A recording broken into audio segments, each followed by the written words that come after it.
Let's talk about the Olmecs. So they are reputed to be the first major civilization in the Americas because the dates for the Olmecs are from 1200 BC, so that's 3,200 years ago to maybe 400 or 500 BC.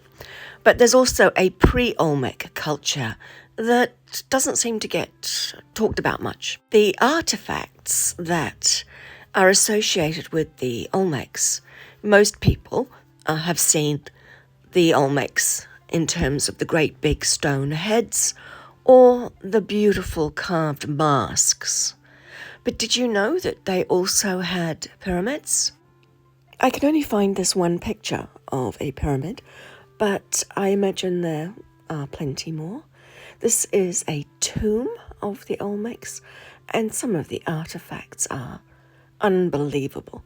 But these are not the ones that I am going to show you about being mind-blowing, even though, you just look at them. They're incredible.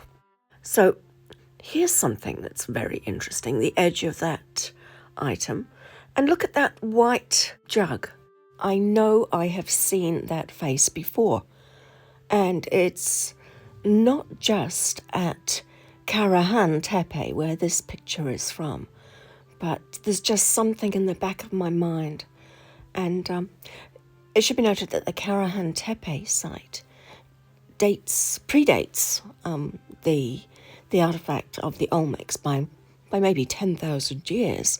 So we're not talking the same time frame, but we are talking the same kind of face. There are lots of other really interesting artefacts that we've seen, very similar items in other cultures across the world. But the most interesting, I think, are these. So we've got a whole range of very, very interesting artefacts, which I'm just going to talk about each one of them. So this one and the other one that's quite similar, this one, it shows a person inside some kind of suit, a protective sort of suit, if you know what I mean. Possibly one for coming out of the water or going into the water. Then we've got these elongated-headed people. It's a bit reminiscent of Easter Island, and we see a lot of these sorts of elongated skulls all around the world.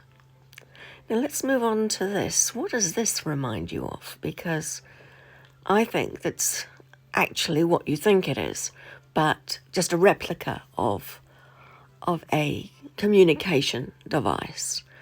But it's pretty amazing, really, the way that it looks. And then, of course, we have the one that has fascinated me the most, which is this bearded gentleman wearing a cloak that looks a lot like wings. So I have seen this particular figure in many other cultures, and I'll put some photos in.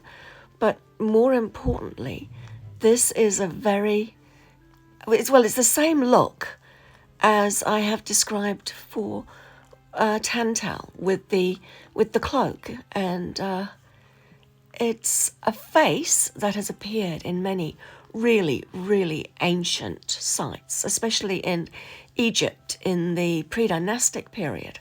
But to me, it's the winged cloak that really gets me. If you want to know more about my theories on why so many places around the world are similar, check out my channel. And please subscribe if you'd like to see more of this kind of material, or if you want to know more about the strange dreams that I have, which have motivated me to doing this channel and finding these artifacts. So that would be much appreciated if you could like and subscribe. Thank you, everybody. Bye.